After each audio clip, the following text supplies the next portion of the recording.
So the heck with easing into the season. Go to the heart of Texas, SEC country on the road. 105,000 rabid fans at Kyle Field.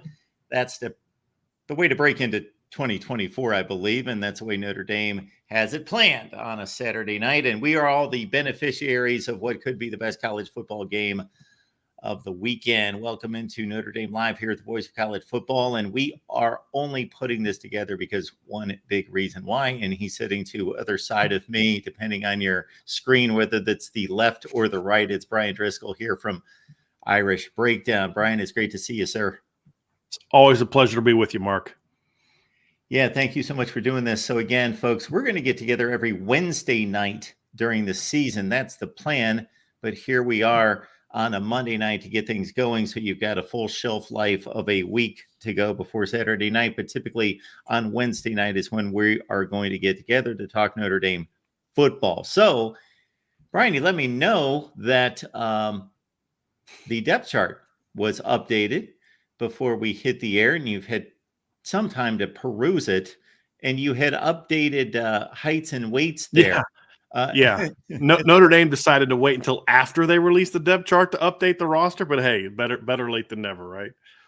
Well, let's go there because, man, you're a football guy that knows what it takes to do during the offseason, those things that get a team prepared for the season.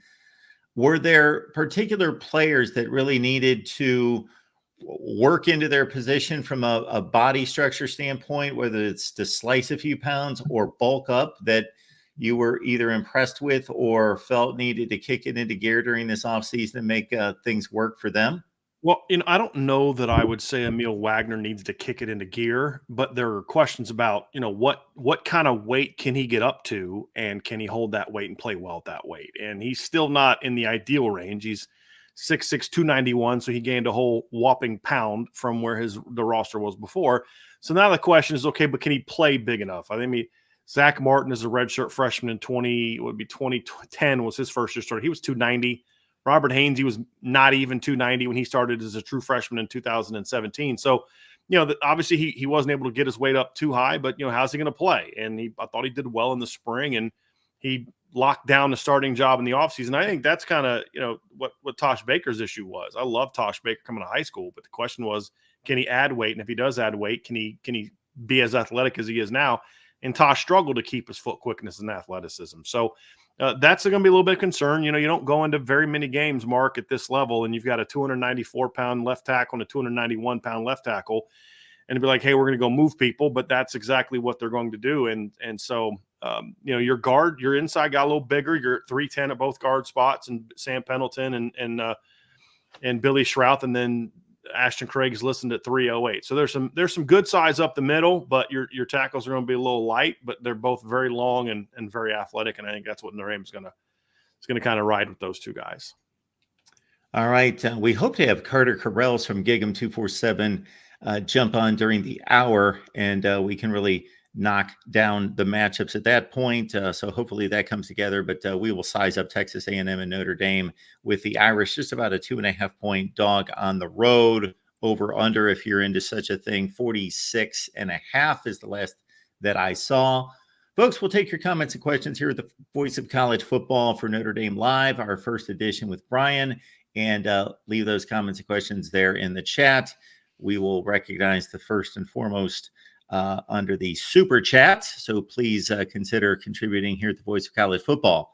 Of course, early season football means hot and muggy, especially in the state of Texas. However, I was looking at something today that there was a possibility that if this game was slated for South Bend, it might be a degree or two warmer there. Who knows? Yeah, it got the last couple of days, really started yesterday, got a little bit thick. And I went out yesterday and took the dogs outside and was like, man, it got a little heavy outside today. So it got a little thick. So as Coach Freeman said, the good Lord's, the joke's always, obviously God's a Notre Dame fan, right? So he's helping Notre Dame get a little bit prep for it. But in all seriousness though, Mark, I mean, your preparation for playing in that kind of heat began 2 weeks ago. It doesn't start Monday of game week. And if you wait till Monday of game week to get started, it's too late. I mean, you need to be working on proper hydration, proper stretching, proper conditioning the entire camp to get ready for a game like that. But look, it'll be hot for about an hour,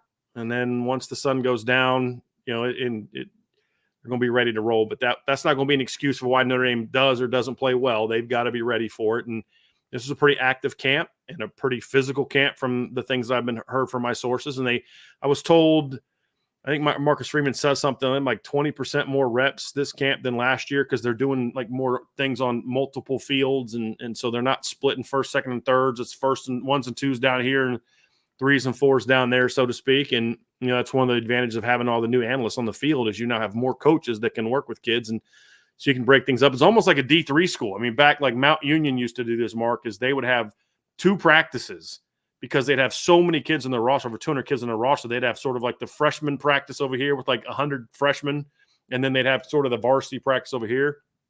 And you got to get prepared for it. So they've put in the work, and they'll be ready for the heat. Mount Union, you're getting close to my neck of the woods, where I grew up there, a legendary program there in the state of Ohio, of course. And to quote your old buddy Brian Kelly, when he's asked about expectations at LSU, he seems to lean in the direction of, he always goes back to, well, the roster's not where we expected to be down the road. We're still filling it in. We took over a mess. We took over a roster void of talent, void of depth, and we're still filling it out and getting it to where we need it to be. And once you start to bring up the weather, as I did, and then you start to give us some context to that and how you prepare the roster for a big game against a big opponent in those conditions, I think, okay, where does Notre Dame stand in regards to where you would want them to be? Obviously, Brian Kelly turned over a pretty good roster over to Marcus Freeman a couple of years ago, but is this a roster where it needs to be overall from a depth standpoint? Depth standpoint, absolutely. I mean, I was actually talking about that on the show today, Mark, is you look at Brian Kelly in year 3 and Marcus Freeman in year 3, and how much more of this roster is guys that he's brought in compared to what Brian Kelly had in 2012. There was still a very heavy, Charlie Weiss recruit influence on that class. And part of it is just the changes in college football since then. I mean, Brian Kelly couldn't go to the portal and get a Riley Leonard and a Chris Mitchell and RJ Oben and Rod Hurd and players like that. They had to say, okay, well, we're down a corner. We're not great at corner. I didn't inherit a great corner situation from my predecessor beyond some guys that were vets. Can't go to the portal and get them. I got to move Kavari Russell over there and get him ready to go. You had to kind of build it from within. And Marcus Freeman has taken advantage of that. They've had 2 very good sized and talented recruiting classes in 23 and 24. Notre Dame has, I believe I counted 8 true freshmen in their 2 deep, basically in their depth chart today, and a lot of other redshirt freshmen. You look at the offensive line, they've got 1 true freshman starting on the offensive line, and they've got Sam Pendleton, who's a redshirt freshman, second-year player, and then 3 guys who are redshirt sophomores. But the depth behind it is very good. You've got Pat Coogan, Rocco Spindler, Chris Tarek, Sullivan Absher inside. So there's Joe Otting. There's great depth there. And if your tackles struggle, you've got Tosh Baker to rely on, who's got 4 career starts. You've got Gerby Lambert, who's a guy that is a 5-star recruit coming into Notre Dame. So even up front on the offensive line, where there's a lot of concerns about the youth and inexperience, it is a very deep group. And same with wide receiver. I don't know if they've got a number 1 guy there, but I know they have a lot of guys there that are talented and good football players. And it's true everywhere. You can lose a guy like Cam Hart to the NFL, and you've got Christian Gray and Jaden Mickey stepping into battle, and you've got Leonard Moore coming in to compete there. So they're at the point now, Mark, where it's reload mode. And in Brian Kelly's defense, the reality is he did inherit a much different roster at LSU than what Marcus Freeman walked into at Notre Dame. I understand all that, but he's always going to kind of have that mantra. But Notre Dame didn't have to completely rebuild the numbers. So as they went out and recruited, they were adding on to what was already there. And they've also, to the point where they've kind of funneled some guys out of the program this last couple of years because they've been able to go out and get better players. And that's something that the high school recruiting and the portal's really done for this program. Folks, we show up here at the Voice of College Football every Monday through Friday at 10 a.m. Eastern Time, and that was my vow to you to do a daily show that started right after all the conference media days all the way through the national championship game. Now, the guy that shows up every day regardless is Brian, and that's at 1 p.m. Eastern Time, correct? Yes, sir. 1 Eastern. 1 Eastern every day with Brian on Irish Breakdown. And I've been trying to rope Brian into something on a regular basis for a long, long time. So I got my wish this season, and just in time for the 2024 season, and a great opener. So I am a kid in a candy store tonight because Brian knows his stuff, and we appreciate the breakdown. And Brian is a first class individual in addition to that. So Thanks. great to see you, Brian. And yeah, the depth situation, which leads us into this question. So, of course, Joe Alt onto the Chargers as a first-round pick. And then the injury that was talked about more so than any other injury probably during this entire training camp across the nation was at left tackle as well. So size up the situation along the offensive front and the weaknesses and where you think Notre Dame has been able to maybe fill the gap and what they need to do there in terms of the offensive line shuffle. I thought Mike Elko had a great comment on that today during his press conference. He goes, "Listen, if a freshman's playing offensive line for Notre Dame, it means he's going to be high. He's going to be a high draft pick in a few years." And to a degree, there's some truth to that. But this is in the last true freshman offensive lineman that started at Notre Dame was Joe Alt. He was thrust into the starting lineup. The guy that they started that year off was Blake Fisher. He was a true freshman starting offensive lineman, but it's never ideal, right? There's certain positions, Mark, where I honestly just don't care about experience. I don't care about experience at running back. If you can play, you can play. I don't care about experience, but at receiver. But when you talk about offensive line, experience does matter more to me. So there's this unique balance that you have to have if you're going to evaluate properly this offensive line. You can take the stance of, hey, it's all about the talent. And okay, that's true. Emil Wagner's a very talented player. I gave him a 5-star upside grade. And Anthony Knapp is a very talented player. I gave a 4.5-star upside grade too. Same with Sam Pendleton, same with Billy Strauss, same with Ashton Craig. These are all very talented players. But it's also a position where experience matters more than any other position on offense outside of quarterback. Those two are right up there. And the experience matters for two reasons. Number one is obviously the experience of playing. You know what to expect. You've seen all the looks. You've seen all the stunts. You know how to read certain things. When an defensive lineman's lining up this way and his body's tilted a little bit this way, that means he's going to do this. Where a younger player doesn't have those nuances that a veteran player would have. It's the experience of playing together. Offensive line, more than anything else, is like a dance, right? It's like a symphony. You've got to all be playing the same note at the same time. It's all got to the timing's got to be perfect. If you're a person playing the clarinet or person playing the saxophone is off, everybody in the building knows that person's off. The timing is off, right? It's the same thing here when it comes to offensive line. If your left guard is off, when it comes to the timing of what he needs to do, whether it's working the second level, back blocking, whatever the case may be, everybody's going to know it because you get exposed on the offensive line. And so that's another level of experience. And the other part of experience is grown man strength, right? I mean, the older you are, the stronger you get, the more you have sort of that grown-up strength. Why do they say you shouldn't have NFL players playing against college players? Because there's just a different kind of strength. And so that factors into it as well. So which side of that debate wins on Saturday night, Mark? That's going to be the question. Does the talent take over for Notre Dame, the athleticism, the length, the ability to go out there and run the football? Or is it going to be more about the experience or the lack thereof? Which is the talking point coming out of the game? Boy, that's a really talented offensive line, or boy, those young guys, they got a long way to go. I think that's going to have more than anything the biggest impact on how this game is going to play out this weekend. Brian, there are football guys and then there are football guys. So I'll put myself in the first category that's been around the game his whole life from the standpoint of, playing all sorts of sandlot ball and then playing in high school and knowing a little bit about the game and putting on a chin strap and knowing what it's like to pop some pads, at least at that level. And then that was the end of my talent, the end of my career, very abruptly. So that was that. I already knew that. And then I've been around the game covering the game. However, there are football guys. There are football guys that can watch the game and see things that I can't, that I lean on to learn from there. I make deductions more than I can look at. So, for example, I had a conversation earlier in the day about Miller Moss. So I'm not the type that at times I will be able to look at a football game and make a talent evaluation and say, I don't think that he's got it or he does or whatever. But with a Miller Moss, it's more from the standpoint of, okay, this was the recruiting appraisal, and now he's in the hands of Lincoln Riley. Lincoln Riley knows how to develop quarterbacks. He's got a great system. He calls plays about as well as anyone. We know Miller Moss. They bypassed in the portal. They weren't desperate to go get somebody else to replace him. Look, he had the one audition against a good Louisville defense. Look at what he did. So the percentages tell me that Miller Moss should succeed because most of the evaluation is on the positive end from making my deductions. It was not from me saying the ball looks really great coming out of his hand. Mike Elko. Okay.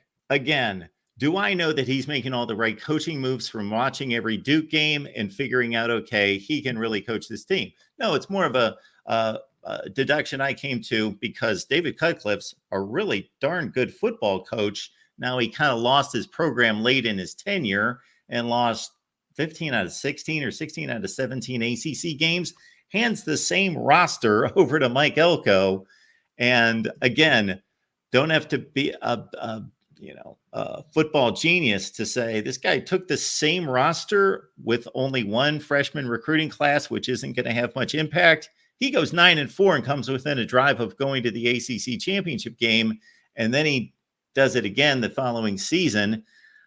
This is a darn good football coach. So what's your evaluation of Elko? And you again heard him talk today. Well, I had a chance to kind of get to know Mike Elko when he was in Notre Dame back in 2017. And you talk about a history of overcoming bad situations. He's the guy that had to rebuild Notre Dame's defense after the disaster that was Brian Van Gorder's 3-year tenure at Notre Dame. And obviously that 2017 played pretty good defense. 17 team played pretty good defense. You talk about a guy walking into a situation, Mark, where they went 10-26 in the 3 years before he got there. And then he comes out in his first year, they go 9-4. And the thing I love about that 9-4 mark is they did not lose a single game by more than a touchdown that season. I mean, and then they come out this past season and they're 4-1. Their only loss being a last second sort of miracle win by Notre Dame where they had to convert a 4th and 16 to win that game. And then their quarterback gets hurt. And a team like Duke's not in a position to replace a Riley Leonard. So they were a very different team after Riley Leonard went down. If Riley Leonard doesn't go down, they're probably a 9-win team again. And we're talking about him just having a much different perception. I think it was a great hire by A&M. He's a smart football coach. He's a guy that's going to bring toughness. They had very good defenses when he was there. Even the success I would argue that they had this past season had a lot to do with the recruiting that Mike Elko did when he was the defensive coordinator at Texas A&M. He's someone who, like, look, it's good to hire a good coach, right? That's important. But it's so much better when you can hire a coach that understands the strengths and weaknesses of an institution and a program. And so Mike Elko walks into College Station and he walks into this Texas A&M program knowing this is what you can do to win here. This is what the benefits we have. We've got a great booster system in this regard. We've got this, we've got that, we've got tradition. But he also understands some of the stumbling blocks that you can have to be successful. And every program has them, which is why Bama won under Nick Saban and won under Gene Stallings and won under Bear Bryant, but didn't win when they had Coach Bill Curry. They didn't win when they had Mike Shula. They didn't when they had what's the guy that got him on probation? Mike DeBose, right? Isn't that the guy that got him in trouble? Yeah. Right. Those guys didn't win. Well, why? Did all of a sudden Bama as an institution not support football? No, because you have to do things a certain way. And you have to hire the right kind of coach that understands how to win there. So looking at it from an A&M standpoint, just big picture, I think Mike Elko was a tremendous hire. And not only is he a good football coach, but he's a good guy. He's a good dude. I mean, he's going to shoot you straight. He's not a BSer. He's going to give you answers. And you know one thing about Texas A&M. They may lose to Notre Dame on Saturday. They may win. We don't know. But the one thing I'm confident in is they're going to compete. And they may go 7-5 this year. They may go 10-2. I don't know what their record's going to be. But what I'm confident in is that team is going to compete week after week after week. Because if you don't compete for Mike Elko, he's going to find somebody else that will. And that's one of the things that I really respect him about as a coach is, he's going to recruit a certain type of player and demand they go about their business a certain type of way. They may not recruit the number 1 ranked class like they did a couple of years ago. He's going to find the right guys. The first thing that he did when he got hired at Notre Dame was, hey, we recruited this kid at Wake Forest from Virginia. Nobody's really recruiting him. It was us, Virginia, and Michigan State. Kid by the name, I don't know, you might have heard of him, Mark, Jeremiah Owusu-Koramoah, right? He said, we've got to get that kid to Notre Dame. He knew exactly what Jeremiah could do, brings him to Notre Dame, and the rest is history, right? Like he's going to say, I don't care if you're a 5-star or 3-star. If you can play, if you have the right attitude, the talent, I'm going to find you. I'm going to bring you here. And like I said, it may not. He's going to, I think, recruiting wise, be more Dabo than he was Jimbo, where you may rank 7th or 8th because he's going to find a couple gems like a Jeremiah Owusu-Koramoah for Notre Dame or an Isaiah Simmons for Clemson when he was a 3-star out of Kansas, and say, but that kid's going to be a really good football player and he fits what we do. And that's just one of the many reasons I think he's going to win there. I don't think it's going to necessarily start this weekend, but he's going to win there. I have a great deal of confidence he's going to have success there.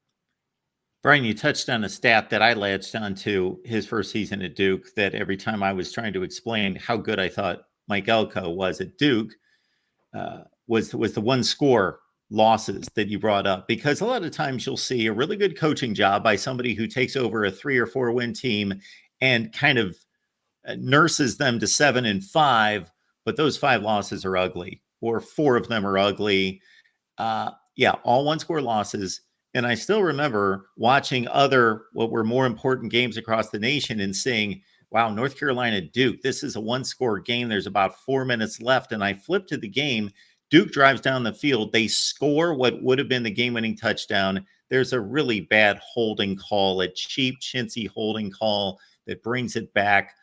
They lose to North Carolina as Drake May drives it down the other way. And otherwise, they're playing in the ACC championship game in 2022. That's how good Mike Elko did with that particular team. And of course, they led Florida State before Riley Leonard got hurt and went for it on 4th down with the backup quarterback in.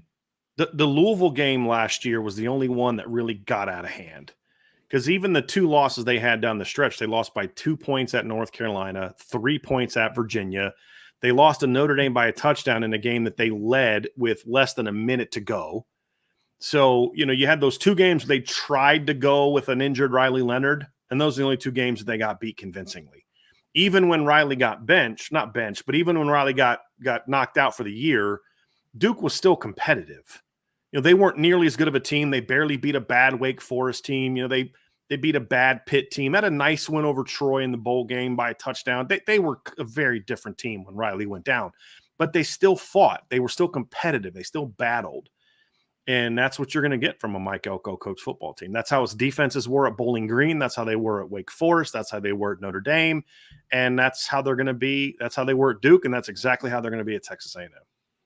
This is our Notre Dame show here at the Voice of College Football. This is week number 1, night number 1. This is the time to get started. Notre Dame's on the field for the first time this Saturday. So here we are. And we got Brian each and every week, and we're happy about that. And it's going to be throughout the season on Wednesday night. So we will give you the details on that. So since we went offensive line on the Notre Dame side, let's go back there, because in your scouting of Texas A&M, and Mike Elko has something to do with this, even though he just arrived as the head coach. Of course, as defensive coordinator, did a great job forming one of the great front sevens in college football, even though they were losing roughly 4 games a year under Jimbo Fisher. It typically wasn't because of the front 7 on defense. They were really stout there and were again last year. Is that your number one cause of concern? Because before you school me here, that would be mine if I'm Notre Dame, would be offensive line versus blocking their front. So sometimes, Mark, when you're schooling somebody, you got to correct them and show them the error of their ways, right? Sometimes it's well done, sir. That's the biggest one right there. That was my biggest concern before Charles Jagasaw got hurt. It'd be my biggest concern if Joe Alt and Blake Fisher both came back. That is the strength of this football team. And they returned talent that was already there. They did lose some players to the portal. Walter Nolan left. Anthony Lucas left 2 years ago. Fidel Diggs left for Syracuse. But then they replaced those guys with Nick Scourton, who's better than anybody that left. There's still plenty of talented players coming back. There's some kids that have transferred in. I think it's important nowadays on the D-line, especially now in this era of, you've got to win 15, 16 games. And if you play in your conference title game and lose, you've got to play 17 games to win a championship. Depth is of the utmost importance. One of the things I love about the Notre Dame D-line, Mark, is they can throw waves at you. They're not just the starters, and after that, there's a big drop-off. They can throw waves of playmakers, and A&M's very similar. Yes, their starting lineup is very good, but they've got guys that can move around. Shamar Turner can play inside. He can play outside. You've got Nick Scourton, who's a dynamic player off the edge. You've got guys coming off the bench. I mean, Rodis Johnson transfers in from Wisconsin. He's a solid football player. Wisconsin. He's second, third string for them now. Again, they're just going to be able to throw a lot of people at you. And that's really the key to having a talented defensive line is, okay, defensive linemen can't play 95% of the snaps like a cornerback can. They have to have some sort of rotation. And when there's a big drop-off between 1 and 2, that's how you can get beat. And that's not the case for this Texas A&M D line, and it's not the case for the Notre Dame defensive line. That's absolutely my biggest concern. It's a talented but very young, inexperienced, and not massive Notre Dame offensive line. It's also a very athletic offensive line going against a very physical, big, experienced defensive line that I think 3 of the expected starters are returners, so they're not exactly like Florida State was dealing with some of their position groups yesterday. Like you're looking at other teams, like A&M is doing it at some other spots. Like A&M has got a completely revamped roster on the second and third levels. Whole bunch of new DBs coming over from Kansas State and Incarnate Word and all these other, Central Michigan, all these places. But their D line outside of Scourton and the starting lineup are guys that have been there. And so I think that's something that benefits them. And how well Notre Dame holds up against that group is ultimately, I believe, going to be the thing that determines if Notre Dame can or can't win this football game or win this particular matchup in this football game. So, Brian, getting to my next point, it leads me to like a 9-6 ball game because looking at the Texas A&M offensive line during the Kevin Sumlin years, they were churning out, especially at left tackle, excellent offensive lines. And again, first rounders at left tackle into the Jimbo Fisher era. So that's something that surprised me about how bad they were along the offensive front last year. And they only brought back 1 starter, and he wasn't a great player, but a stable guy. So when you look at Notre Dame and what they bring defensively versus Texas A&M and the struggles that they had last year and are going to try to show that they fixed, is this Notre Dame defensive line pretty much smelling blood? Well, I would hope so. I mean, that's been sort of my frustration this offseason, Mark, has been this notion that all everybody wants to talk about is the matchup between the Notre Dame offensive line and the Texas A&M defensive line. And for good reason. I don't have a problem with people wanting to talk about that matchup. But then there's just a complete ignoring the fact that, hey, there's this pretty important matchup on the other side of the ball too, that has a Notre Dame defensive line that was one of the nation's best last year. And this isn't even just my opinion. You can go look at analysts and people that cover the sport that aren't, if you perceive me to have a Notre Dame bias, that say, hey, look, it's Michigan's combination of Mason Graham and Kenneth Grant and Notre Dame's combination of Riley Mills and Howard Cross. They're the 2 best, defensive tackle tandems coming back in college football. And then you land RJ Oben, who was a very productive pass rusher at Duke for the last few years, got coached by Mike Elko and prepared by Mike Elko. Jordan Patelho returns. And then, of course, Marcus Freeman recruiting is what's going to fill out the depth chart. And that's one of the things I've talked about with this group is, we're going to find out this year just how good of a coach or recruiter that Marcus Freeman is, because so much of the depth chart is being filled by guys that were Marcus Freeman recruits. And so if they're as good as we think they are and hope that they are, if you're a Notre Dame fan, then that's going to add to it as well. When you look at guys like, Boubacar Traore and Josh Burnham and Bryce Young and players like that. So, how they handle themselves is going to go a long way towards this matchup. And as you mentioned, Texas A&M was not a great offensive line last season. They do have 2 new starters. They got a kid from Kansas, Armaj Reed Adams, who was a good big player and a good player at Kansas last year. They got Kalinu, I don't know how to pronounce his last name, from Utah at center, 6'3", 330. Adds a lot of size to the mix. Chase Basantis was a freshman All-American last year. He's back. And then the question is going to be what happens at tackle, because Ruben Feathery was their starter there last year, and he's injured, so he's probably not going to play much, or at least won't start. You've got Demetrius Crownover starting there now, and then, of course, Trey Zunes coming back at left tackle. So they should be better than they were last year. The question is how quickly can they gel, right? Like everything I just talked about with Notre Dame, about you've got these new guys, and they've got to come together and play together. Well, you're looking at Texas A&M. They've got 2 transfers who are starting on the offensive line. You got a new guy at right tackle. And how are they going to be able to come together? How will they gel together and play against what is a really good defensive line? And so that's why I say that's the matchup on both sides of the ball, is whose offensive line can hold up the best against the other team's defensive line. And that's going to be a big key. And then on top of that, how do you handle it? These are two really smart defensive coaches. Mike Elko, obviously, for the Duke team. You've got Al Golden for Notre Dame. How do they handle the pressure packages? How do they handle where they're bringing backers from? And Elko likes to bring corner fires and nickel fires and safety fires and things along those lines. Does Notre Dame's lineman and quarterback handle that stuff really well? And how does having Riley Leonard give you an advantage? I was asked this a couple of weeks ago, Mark. Are you worried about the advantage that Mike Elko has of playing? He knows Riley Leonard, and I said I actually think in a lot of cases it's the player that has more of the advantage than the coach.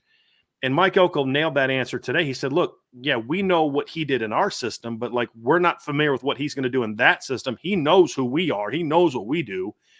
And I thought that was a very interesting answer as well, because how can Riley Leonard help you recognizing some of those things that he's seen 1,000 times? Like, okay, that safety starts doing this, it usually means this. Will that be an advantage at all? Will they try to use that to their advantage by trying to maybe bait Riley Leonard into some mistakes, showing things that they know are tendencies? That part of the matchup is going to be fascinating. But at the end of the day, Mark, it's what happens in the trenches on both sides of the ball is going to be, and to me, the biggest determiner of who wins this game outside of the things like turnovers and things along those lines. I'm really going to watch this quarterback for Notre Dame on Saturday night, because I certainly had a certain perception of who he was or could be as a baller, a gamer, use your cliche, gym rat kind of guy. Lays it all on the line, does whatever he needs to win.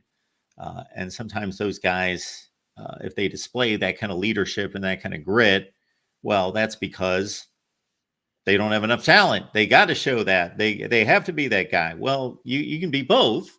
You can have really good talent and also have a fiery spirit and do everything you possibly can to win. And Riley Leonard, even in this chat, has taken some shots as being like the next Tyler Buckner. But you're telling me different in regards to being able to make the throws. That's the key, right? I mean, he's a guy that absolutely has a more proven track record than what Tyler Buckner did as a passer. And you look at his first season at Duke, there's some things he's going to have to improve on. One of the things I've talked a lot about is he's going to have to be a little bit more accurate hitting the deep ball. There's some games he's really on. We saw that 2 years ago when they played at Kansas. He was excellent throwing the deep ball, goes 24 of 35, 324 yards, and they lose a shootout to Jalen Daniels and that Kansas team. We saw him against North Carolina that year, absolutely rip up that North Carolina defense throwing the football. Did the same thing when he outdueled Sam Hartman that year, went 29 of 41 for 391 yards and 4 touchdowns. So, I mean, he's had some of those performances, and he doesn't have the turnover issues that Tyler Buckner had. I still think that if Tyler Buckner doesn't get injured, he has a completely different career.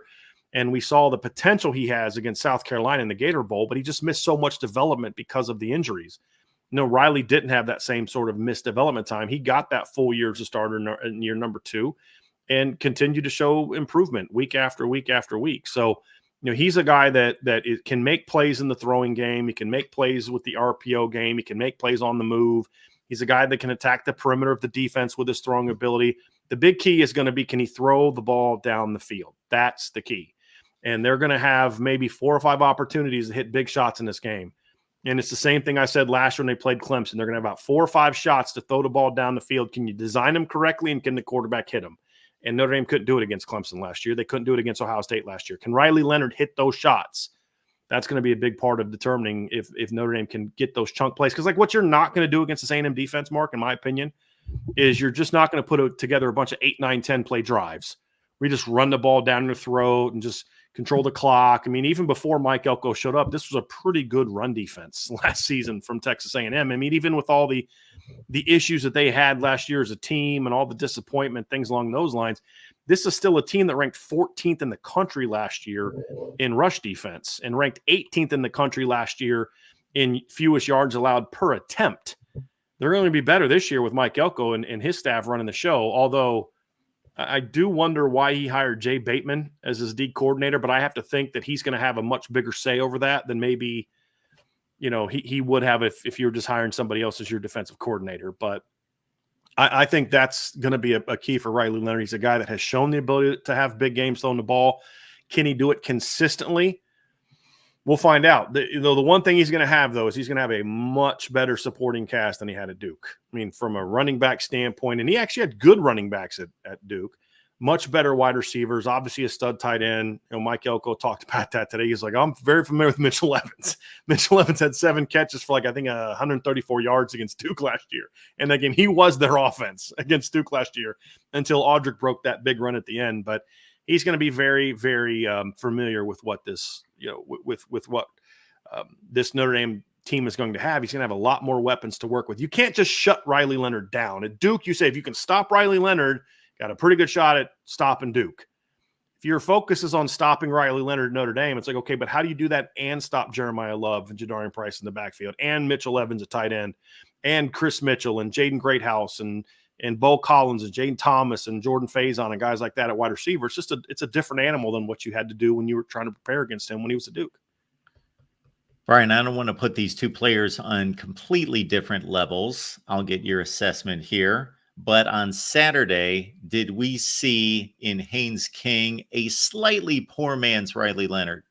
Yes, I think as a runner, very similar. I would say Riley's probably a tad faster, but very similar. 6'4", long, instinctive runner, natural runner. Even something simple like, do you remember that run he had? I think it was on a second or third down. And it was like second and 10, third and 10. And he starts to run outside, and the guy for A&M has an angle on him. So he just little slight bounce, and that little slight bounce allows him to outrun the defense to the sideline and get into a short yardage situation. And he's just instinctive as a runner. And Riley's instinctive as a runner as well.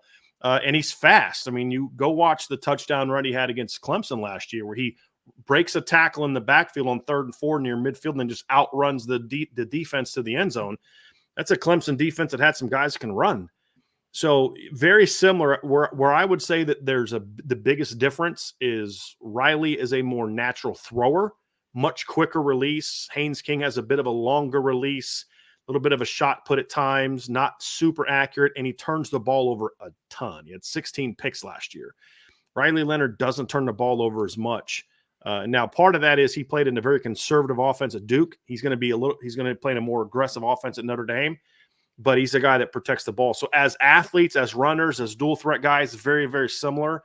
The biggest difference is I believe Riley Leonard has a much more impressive track record as a thrower and what he can do from the pocket. And that's still part of Haynes King's game that is still needing work. Although he protected the ball pretty well against Florida State on Saturday. That's a big part of that game. He didn't have those bad turnovers that would get them in trouble at times last year. And I think he would do 16 picks last year. Yeah, protected the ball well on Saturday, and that's something that helped them, win that football game. Yeah, I didn't quite pull the trigger on the upset. I didn't quite have the stones to pull the trigger on the upset. I was extremely close, but I said definitely take those points with Georgia Tech, and I pretty much lined it up that not a whole lot of people out there know that Georgia Tech has an offensive line that can move people, and they got a really good running back in Jamal Haynes. And as long as they've shored up their defensive front, which I was not sure about, but they had some transfers come in, including Romello Height, of course, was the most famous coming in from USC, but guys that could play defensive tackle, of course, Height's on the edge. And then it was about Haynes King protecting the football. I even stated, don't be surprised if they hit a game-winning field goal because they got a guy coming back who had 17 of 19, and they pulled it off. So I know on social media it becomes a funny thing that, fans are fans and they're going to pile on and Florida State lost and aren't they silly? And, we can make fun of them and so forth. But in terms of a real evaluation, not just that game, but the Florida State program, do you take much away from that just being a singular, hey, they didn't get the job done. Maybe they looked past them. I hate to go to that bullet point. They looked past them. But in terms of the overreaction of, the sky's falling on Florida State.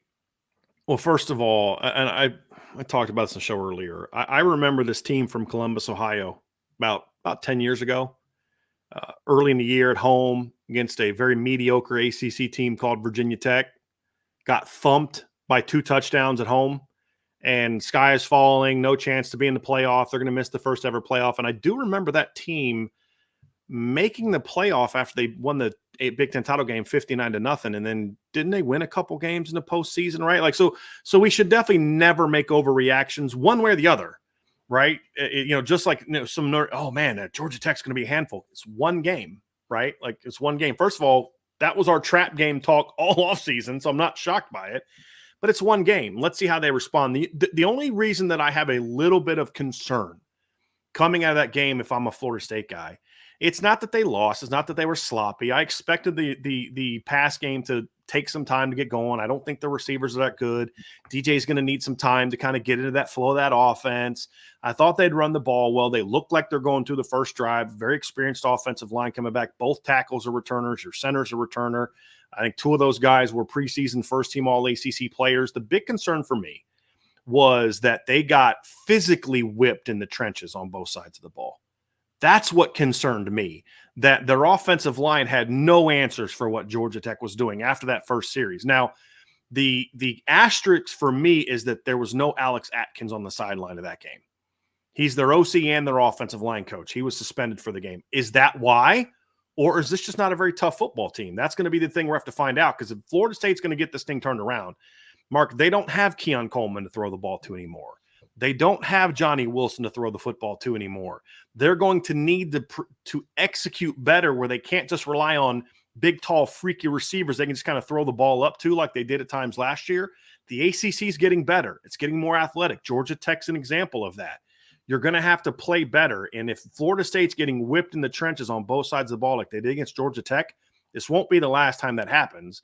We just need to see if that Alex Atkins effect is the reason why, or is there a deeper problem at Florida State? Because if it was just about, hey, we didn't have our OC, we didn't have our online coach, we didn't have the guy pushing the right buttons to get us turned around, okay, fine, you fix it and you go out and win some football games.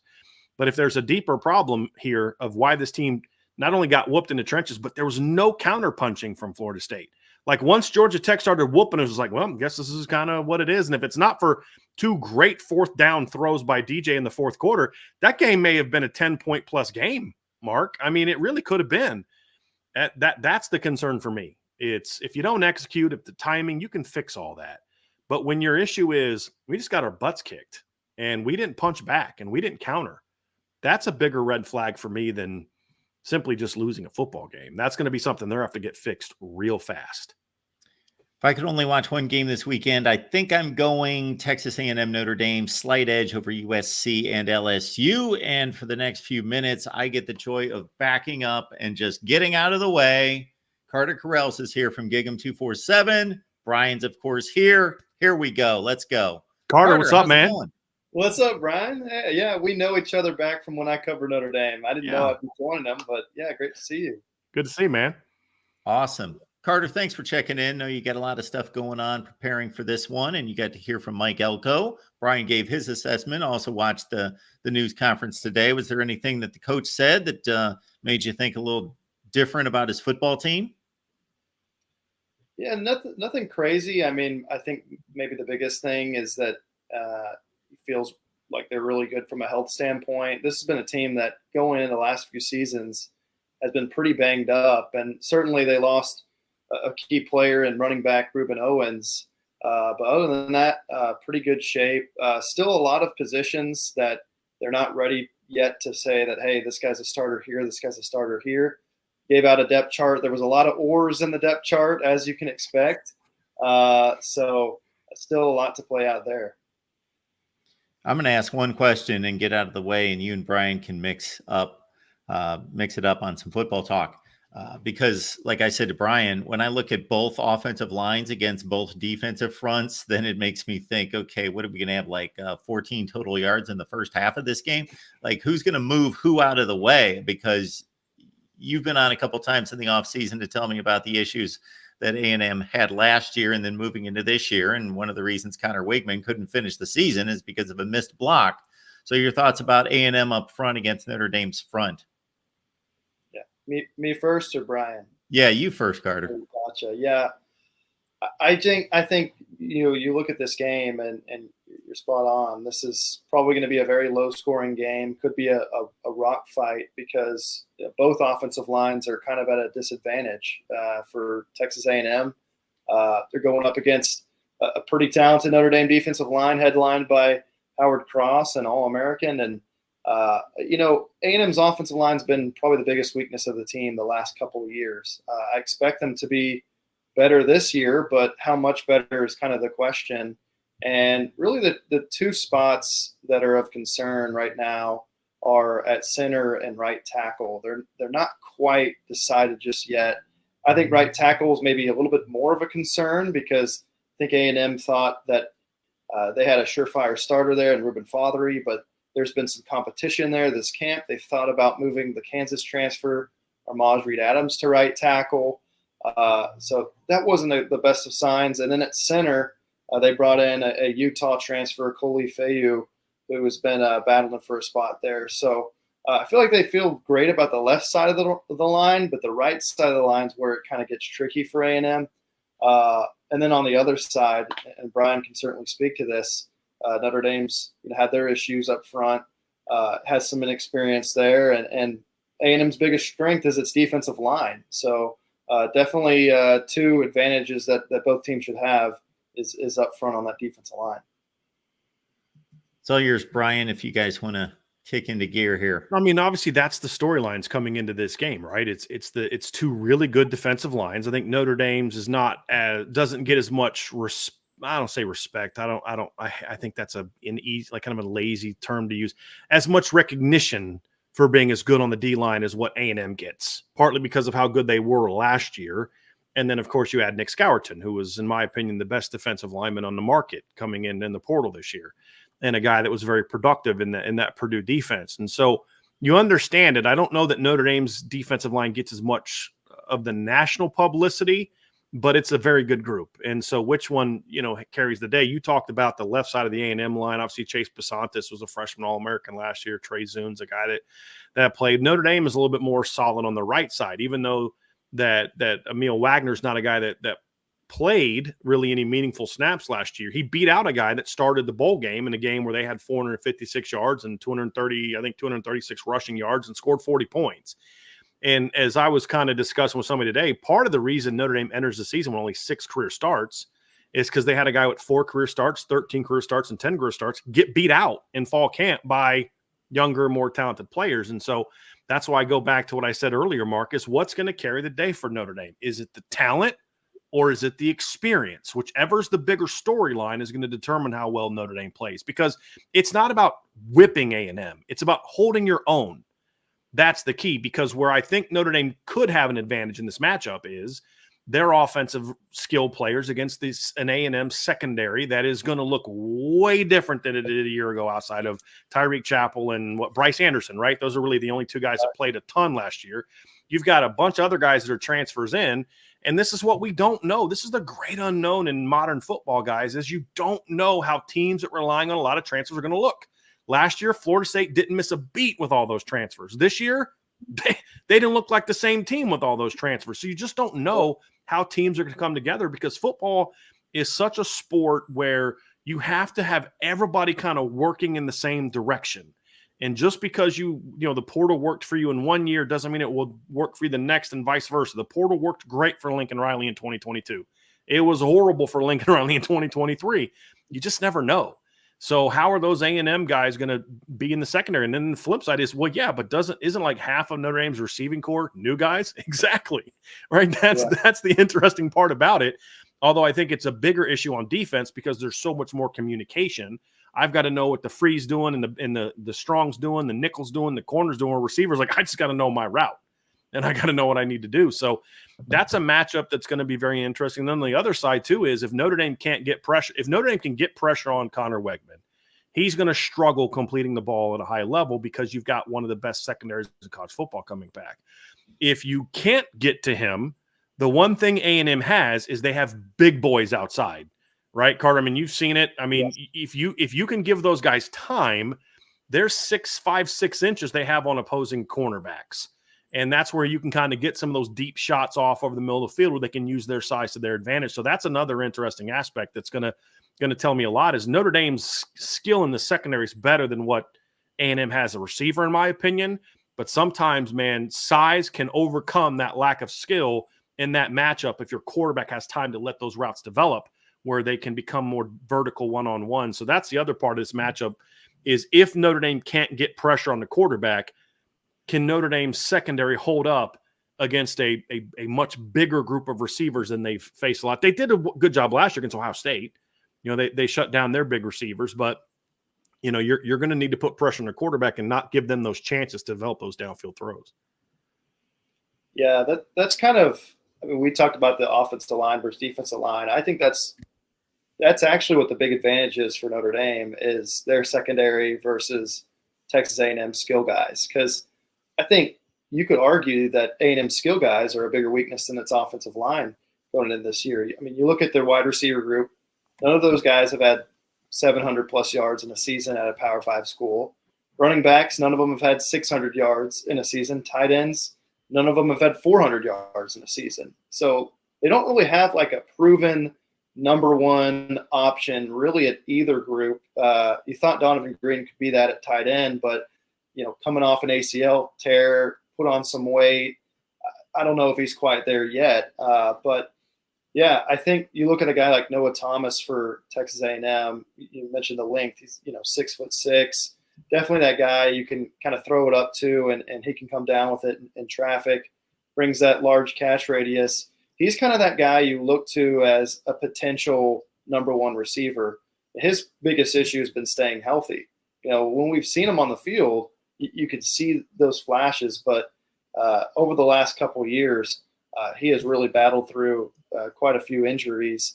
I think drops is an issue for the group too. Jade Walker led the group with 7 drops last year. Cyrus Allen, the Louisiana Tech transfer, had some drop issues previously.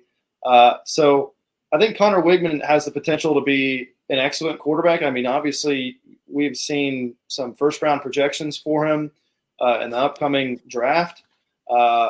Certainly has to prove it this year. He hasn't had that sample size of a career so far. He's only had 8 starts so far.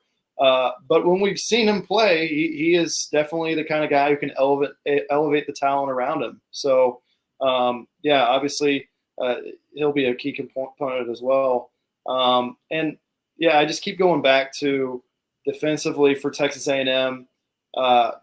Defensive line can help your back end. And I know A&M, that's going to be a big question for them. They've got 10 newcomers in the secondary, 7 of whom are transfers. So a lot of new faces back there. But if you watch this secondary last year, they could not have been much worse. They really struggled against the better passing offenses that they faced. And I felt like they really did a great job in the transfer portal, getting a mixture of guys who were either, potential guys like, man, this guy could be really good one day, like a Des Ricks, former 5-star recruit at Alabama. They got guys who, could contribute right away, like Will Lee, who was a starter for Kansas State last year and should be in the mix this season. And then guys who just simply have experience but came from smaller schools like Donovan Saunders and BJ Mays from UAB.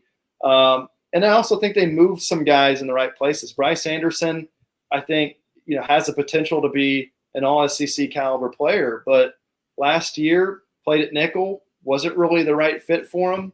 And now he's at safety, and they feel like that move can really enhance this secondary. But again, when you have an elite defensive line, which I think A&M will have, that helps everybody else out. We mentioned Nick Scorton up front, led the Big Ten in sacks last year, but I also think Shamar Turner is someone to mention. Second team All-SEC last year, despite playing out of position at defensive end, and despite having 2 injuries that required surgery in the shin and a torn labrum. Now he's moved inside to defensive tackle. He's healthy, and I think he could be a guy that you could see drafted in the 1st or 2nd round next year. And then also Shamar Stewart, another guy, former 5-star recruit. you watch him last season, he had 1.5 sacks. Really could have had like 7 or 8. He had a lot of near misses that could have ended up being sacks. Now he's in that starting featured role. A lot of the attention's going to be on Nick Scorton, but if Shamar Stewart had a couple sacks this Saturday, I wouldn't be shocked because I think he's that kind of player who could also play himself into being a high draft pick. So you got 3 guys up front that you feel like could be draft picks, and behind them you've got 4- and 5-star recruits. You got Cassius Howell, who tied for the lead in sacks in the MAC last year. And so there's just a lot of guys you can throw out there, not just in your base, but also in 3rd and long, that can make this defense a real B word to deal with. They weren't losing games last year because of their defense. I mean, that's the reality. And they've got some talented guys coming back, right? Like that's both of these teams, right? Like Notre Dame didn't lose games last year because their defense didn't show up. They lost games last year because their offense didn't show up in those big moments. They didn't lose to Ohio State because their defense. Yeah, their defense had a chance to close, and that's going to be just forget this game, just looking at the season. That's going to be what's going to determine, in my opinion, and Carter, you can correct me if you disagree with this one, but it's how the offenses evolve under these 2 coordinators who were both part of high octane top 10 caliber scoring offenses last year. How do they adjust? How do the players adjust to that? And can they play well in those bigger moments? And that's where Notre Dame's offense struggled last year.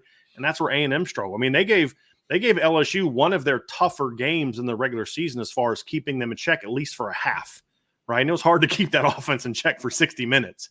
Yeah. And that's kind of where Notre Dame was, is whose offense this year is going to really step up. And that's going to be the key for A&M, and that's going to be the key for Notre Dame is you've got a great defense. You've got a defense that gives you a chance to go win a lot of games for Notre Dame. The question is, can your offense match it? Can your offense step up and play better in those big moments? And Carter, you remember this when you were on the beat. That's been the story of Notre Dame for a decade. Yeah. It's can the offense show up when the games matter most? And that's what you brought Mike Denbrock back in to do is to do exactly that. And now we're going to find out if he can get it done. Yep. Is Vegas making – go ahead, Carter. Oh, I was going to say your turn, Mark. You got it. Well, I was going to say, is Vegas making a football evaluation, or are they latching on to old narratives? Notre Dame, big game, on the road, against an SEC opponent, difficult place to play. I'm not saying that Texas A&M isn't worthy of this game and that Notre Dame's significantly better, because I don't believe that. But I'm seeing a Notre Dame team that I believe is somewhat better. I think that they're a top 7 or 8 team in the country, and maybe Texas A&M's more in that top 15 to 20 range. But we've got a situation where Notre Dame's roughly a 2.5 to 3 point dog. Could you imagine the money that would go in on Texas A&M if Notre Dame was the favorite? I mean, that's the reality of it, is there's no respect in the SEC. Like, here's the storyline if Notre Dame wins it. If Notre Dame wins this game, the storyline will be like, hey, Notre Dame's better than we thought it was. It will be, Texas A&M's not as good. They're overrated again. That's what it'll be. It's not going to be because Notre Dame. In my opinion, and again, I'm not a gambler, but this is my opinion, that this is the line that they had to have to try to make the money spread even as much as they could.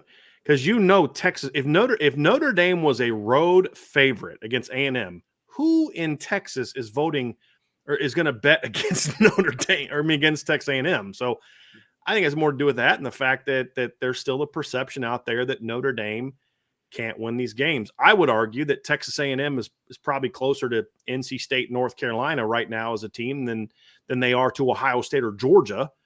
But that's really what it comes down to. Notre Dame has to go show that they can go on the road and win these games, and they just haven't done enough of that. They didn't do it last year against Clemson. They didn't do it last year against Louisville. They didn't do it in 2022 at USC. They didn't do it in 2022 against Ohio State. And I think that's a big part of it as well. But again, I would argue that those teams in 22 were better teams than what A&M will be in game 1 of this season. But if you want to have people stop doubting you, then start winning these games more consistently. That's what it boils down to. Yeah. Brian, I'm sorry, Carter. Go to it. I think it's a combination of 2 other things too. One, you're playing in Kyle Field, one of the toughest environments to play. I mean, EA Sports has them number 1. I don't know if they're number 1, but definitely top 10 in my mind. not to mention you're playing in that humid, hot heat that Notre Dame may not be accustomed to as much. But really also they lose their starting left tackle and Charles Jagusaw. And now, it was, oh, we like Josh Baker. Just kidding. We like another guy now. And I just think that uncertainty. They were a dog, though, before Charles got hurt, though. They've been a dog Right. the entire time. It just went by half a point further when Charles got hurt. Right. But I still think that's why it hasn't moved the other direction and why it's kind of stayed there and really only continue to go in A&M's favor are those two things. Because I think earlier this offseason, A&M was, I think A&M's been a favorite the whole offseason. I could be wrong on that. I think it's been like 1.5 to 3. It's been somewhere in that range. If it was at Notre Dame would probably be the favorite. If Charles Jagusaw was healthy too. So it could be that. I mean, don't they say that home field advantage usually gives you 3 points? So I think that probably has a role to play in it as well.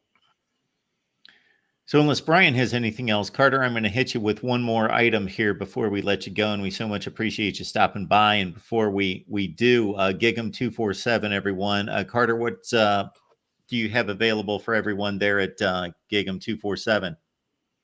Yeah, just content throughout this week on A&M Notre Dame. Just post a story on the connection between Mike Elko and Riley Leonard. I'm going to have a couple features later this week, and you can find our podcast on YouTube as well at Gig'em 247. Awesome. Carter, what's a good season for Texas A&M? Yeah, I think this season's going to be graded on a curve a little bit because I think if you asked anyone around this program, it's not a rebuild. You think about firing a coach and what that does to you. A&M was able to not only retain a lot of the top guys from last year outside of a few, they also got, a lot of talented transfers, fourth-ranked transfer class. And then you look at this schedule, and it's pretty favorable. Your 4 toughest games are all at home. You don't have to play Bama, Georgia, or Ole Miss. So I think the expectations for the season, making the college football playoff, I think, is a little too much to put on them. But I think 9 wins would be a good season for them to have. Go 9-3, win all the games you're supposed to win. I think Vegas has them favored in all but the Texas game right now. Now, that doesn't mean they need to go 11-1 for it to be successful. I think 9-3 is a good year. We learned under Kevin Sumlin that 8-4 is not a season that A&M fans accept. But 9 wins, that has not been done in the regular season very much by A&M in recent memory. So I think that'd be a nice year that Mike Elko could build off of. Yeah, Texas A&M fans have had their fill of 8-5 after the bowl game between Sumlin and Fisher. That's for sure. Carter, we appreciate you stopping by. It's great to hear from you, and you added so much to the discussion. So thanks for getting us straight on Texas A&M. Yes, sir. Appreciate y'all having me. Good seeing you again, Good Brian. seeing you, Carter. Hey, Notre Dame fans, if you want to get some honest assessment of A&M in this game from an A&M side of you, go follow Carter. He does a really good job. Known him for a while. Really does a good job. Good, fair, decent, good job. Good journalist. Check him out. Absolutely. You see the X handle right there, Carter Corrales. It's easy to find right there in Gig'em 247 Sports as well. Thanks, Carter. Good to see you. Well, guys, thank y'all. And before we wrap it up, Brian, of course, we want to make sure everyone can find you 1 p.m. Eastern time every day right here on YouTube at Irish Breakdown. But I'm going to hit you with this one. As I assess all the big games this weekend, isn't this game more important to Notre Dame than any other game for any other team this weekend? No. I will say I think the Clemson game. You're disagreeing with me, Brian? I am. I'm sorry. Here's why I say that. I think it's a close second. I think if Notre Dame loses this game, it's a black eye for Marcus Freeman. But I believe the schedule sets up well for them to kind of get hot. They have a lot of get-right games coming up. I look at Clemson and I look at the opportunity they have in front of them. There's a lot of people that just kind of assume Dabo's time is done. He's not going to win. He doesn't embrace the transfer portal. He doesn't do this. He doesn't do that. Blah, blah, blah, blah, blah. Clemson's time is done. Okay. May very well be. If Clemson loses that game, it's like, well, it's official. Put a fork in him. Fair or not, that's going to be the perception. If Clemson wins this game, then it's, hey, we're back. If Notre Dame beats Texas A&M, the mantra will not be Notre Dame is legit. They're real. It's going to be A&M's not that good. That's just, Mark, you and I have been doing this a long time. That's going to be the storyline coming out of the SEC. If Clemson beats Georgia, it's like, holy crap. And there's going to be this perception of, okay, now you start getting conversations of you've got the second or third best ACC team against the third or fourth best SEC team come playoff time. Well, hey, Notre Dame went down and beat A&M, but Clemson beat Georgia on a neutral field, ACC, all this other kind of stuff. Like I saw somebody say, this was a terrible weekend for the ACC. Why? Because Florida State, didn't they lose to an ACC team? So that's why I think it's just nationally. I think it is bigger for Clemson because Notre Dame won't get the type of immediate push that Clemson would get if they can beat Georgia. And I think there's something to it too, Mark, is like, look, this is the kind of game Clemson used to play really well in and win. And if they do want to be back and once again a title contender, I think they need a game like this because their schedule, they got to still go to Tallahassee to play a game. And so I don't know that a 10-2 Clemson team necessarily gets in unless they lose 2 in the regular season, play in the ACC title game and win that, and they get the automatic bid. But if they're sitting there at the end of the year 10-2 and they're not in the ACC title game, I don't know that they're going to have the resume to be a playoff team because they don't get Miami. So they don't get that good win over a Miami team. They'd be 0-2 against the 2 good teams you played, and I don't know that gets them in. So I think that there's even more at stake for, in my opinion, Clemson than there is Notre Dame. I will say this, though. Notre Dame is a very close second. Very close second. Okay. So you don't disagree with me that much? No, okay. No. I mean, like barely. And I think you can make a case for it being big for Notre Dame. And honestly, Mark, it's one of those things where for Notre Dame, I just don't know that a win will do as much for them from a national perception standpoint as it should, because it won't be about how good Notre Dame looked beating A&M. It'll be about, A&M's not that good or whatever. And then if A&M wins a bunch of games, they'll look back and say, well, Notre Dame still won't get credit because, well, yeah, but that was a different team. That was game 1. If they played them again, you know how this goes. We heard this crap in 2018 from Kirk Herbstreit. Well, yeah, I mean, I know Notre Dame beat Michigan, but Michigan should be in the playoff anyway because they're a better team now. I'm like, okay, so we're just going to pretend September didn't happen. That's kind of how it goes. That'll be how it'll go at the worldwide leader.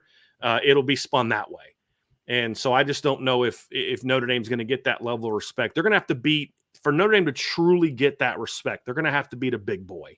They're going to have to beat Georgia. They're going to have to beat Ohio State. They're going to have to beat Bama. That's just fair or not. That's where the world is.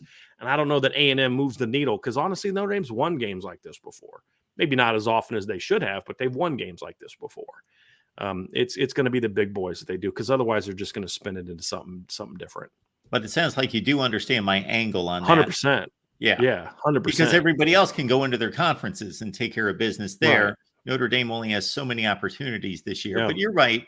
A&M has not been racking up 11-win seasons to have that type of respect. They've had one 10-plus win season in the last 20 years. That was Johnny Manziel. That was Johnny Manziel's year. I was I knew they didn't have a lot, but I was stunned that it was only the one. And that's the thing, is like, Notre Dame doesn't win games like this. I'm like, yeah, they kind of do.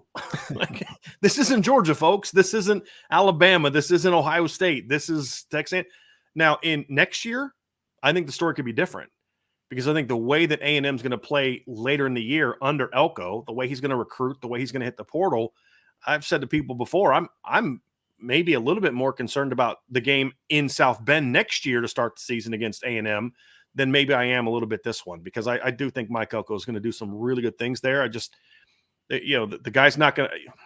I just think Notre Dame right now is the better team, and if you lose the first game of your third season to a guy who's in game 1 of his tenure there, that's not a good sign. That's not a good sign. All right, Brian. Since you didn't completely disagree with me, I guess we'll have you back next week. Thanks. You made it for week 2. Yes, the audition passed. All right.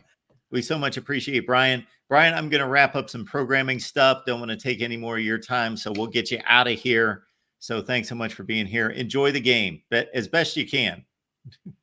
Thanks, Mark. Good stuff from Brian Driscoll, of course. And so we want to get you square here at the Voice of College Football on what we're doing. So we got Brian each and every week. It's not going to be on Monday. It's going to be on Wednesday. But every week here at the Voice of College Football, Brian and myself taking your comments and questions. We will set you up most of the time with the opposing team's media, as well as we did today with Carter Corrals. That was an excellent half hour to an hour, let's say 1 hour and 9 minutes of football talk right here at the Voice of College Football, and that's what we do. We got USC LSU preview coming up in a couple hours. How about that? That's at 10 p.m. Eastern Time, 7 Pacific.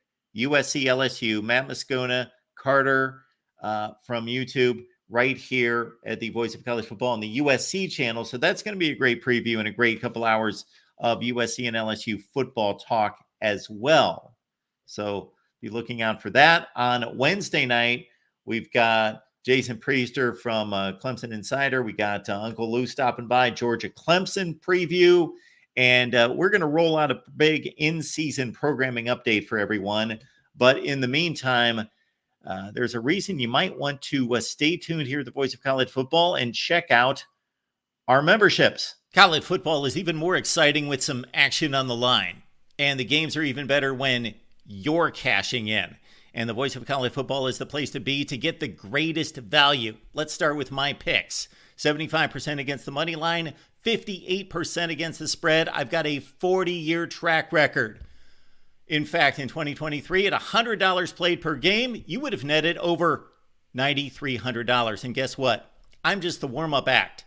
Steve Merrill, our ace in the hole, show stopper from Wager Talk. 6 years with the Voice of College Football, over 30 years in the industry. Steve gives us analysis on all the big games, but you can't miss Steve's weekly under-the-radar pick, which went 21-5 against the spread the last 2 seasons. I repeat, 21-5 against the spread. You also get picks from some of our top analysts here at the Voice of College Football, including Steve Dace and Matt Zemek.